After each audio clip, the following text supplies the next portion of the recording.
Hi friends, ವಿನೋದ ಕಿಚನ್ಗೆ ಸ್ವಾಗತ. ನಿಮಗೆ ಈ ದಿನ ಅವರೆಕಾಳ್ದು ಹಿತ್ತಿಗೆ ಬೇಳೆ ಸಾರು ಮಾಡೋದನ್ನು ತೋರಿಸ್ಕೊಡ್ತೀನಿ, ಬನ್ನಿ. ಈಗ ಅವರೆಕಾಳು ಸಾರು ಮಾಡಲಿಕ್ಕೆ ಬೇಕಾಗಿರೋ ಸಾಮಾನುಗಳು: ಒಣ ಕೊಬ್ಬರಿ, ಒಂದು ಸ್ವಲ್ಪ ಹಿಚ್ಕಿರೋ ಕಾಳು, ಹಸಿ ಕೊಬ್ಬರಿ, ಒಂದು 8 ಒಣ ಮೆಣಸಿನ್ಕಾಯಿ, ಒಂದೇ ಒಂದು ಅರ್ಧ ಅಷ್ಟು ಹಸಿ ಮೆಣಸಿನ್ಕಾಯಿ, ಜೀರಿಗೆ, ಒಂದು 4 ಕಾಳು ಮೆಣಸುಕಾಳು, ಒಂದು 1/4 ಸ್ಪೂನಷ್ಟು ಕಡಲೆಬೇಳೆ, ಒಂದು 1/4 ಸ್ಪೂನಷ್ಟು ಉದ್ದಿನಬೇಳೆ, 1/4 ಸ್ಪೂನಷ್ಟು ಧನಿಯಾ, ಒಂದು ಇಷ್ಟು ಚಕ್ಕೆ, 1/4 ಸ್ಪೂನಷ್ಟು ಜೀರಿಗೆ, ಅದನ್ನು ಮತ್ತು ರುಚಿಗೆ ಒಂದು ಇಷ್ಟು ಬೆಲ್ಲ. ನೋಡಿ, ಇಷ್ಟು ಎರಡರಷ್ಟು.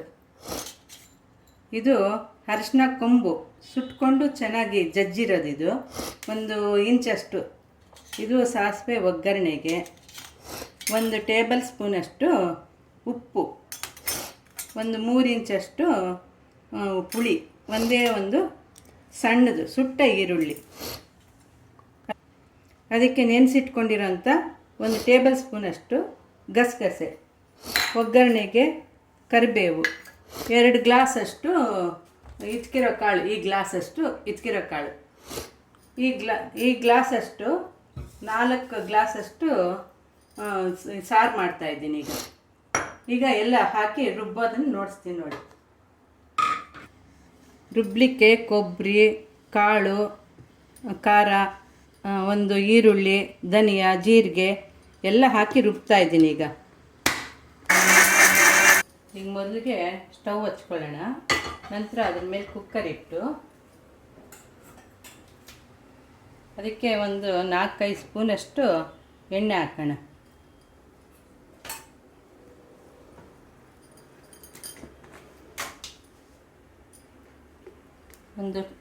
ಒಂದು ಟೀ ಸ್ಪೂನಷ್ಟು ತುಪ್ಪನ ಹಾಕ್ತಾಯಿದ್ದೀನಿ ಅದಕ್ಕೆ.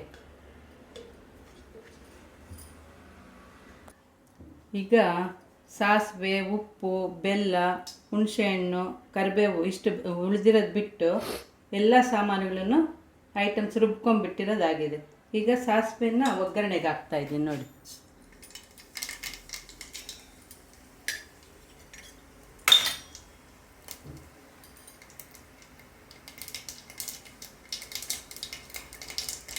ಹಾಗೆ ಕರಿಬೇವು ಹಾಕ್ತಾಯಿದ್ದೀನಿ.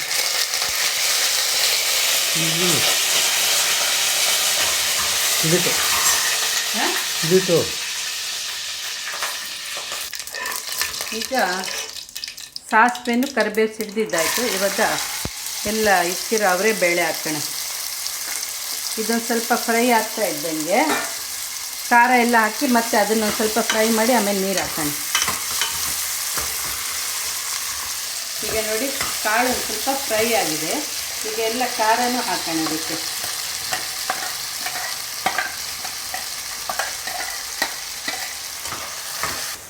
ನೋಡಿ, ಈಗ ಇದೆಲ್ಲ ಒಂದು ಸ್ವಲ್ಪ ಖಾರ ಕಾಳು ಜೊತೆ ಮಿಕ್ಸ್ ಆಗಿದೆ. ಈಗೆಲ್ಲ ಒಂದು ನೀರು ತೊಗೊಂಡಿದ್ದೀವಲ್ಲ, ಒಂದು 4 ಲೋಟ ನೀರು, ಅದನ್ನೆಲ್ಲ ಈಗ ಹಾಕ್ತಾಯಿದ್ದೀನಿ ನೋಡಿ.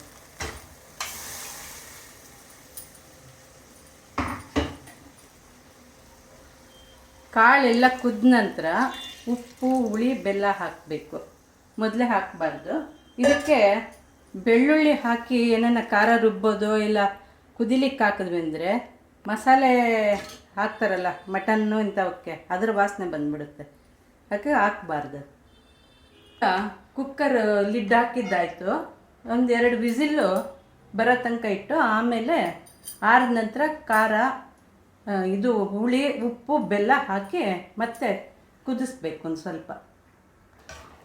ನೋಡಿ, ಈಗ ಹಿತ್ತಿಗೆ ಬೇಳೆದು ಈ ಥರ ಬೆಂದಿದೆ. ಈಗ ಇದಕ್ಕೆ ನಾವು ಈಗೆಲ್ಲ ಬೆಂದಿರೋದ್ರಿಂದ ಉಪ್ಪು, ಹುಳಿ, ಬೆಲ್ಲ ಹಾಕೋಣ. ಬೆಲ್ಲ ಇಷ್ಟ ಇರೋರು ಹಾಕ್ಬೋದು, ಇಲ್ಲ ಅಂದರೆ ಅದನ್ನು ಸ್ಕಿಪ್ ಮಾಡ್ಬೋದು ಬೇಕಿದ್ರೆ.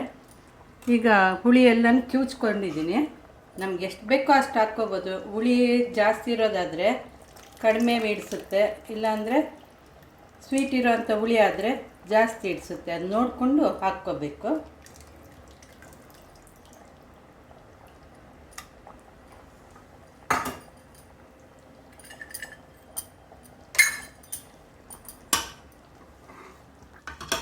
ನೋಡಿ, ಈಗ ಉಪ್ಪು ಖಾರ ಹುಳಿ ಎಲ್ಲ ಹಾಕಿದ್ಮೇಲೆ ಈ ಥರ ಬಂದಿದೆ ನೋಡಿ. ಎಷ್ಟು ಚೆನ್ನಾಗಿದೆ ನೋಡಲಿಕ್ಕೆ.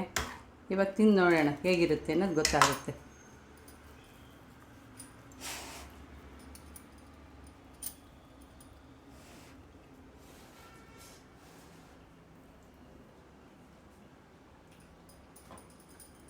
ತಿನ್ನಲಿಕ್ಕೂ ಚೆನ್ನಾಗಿದೆ.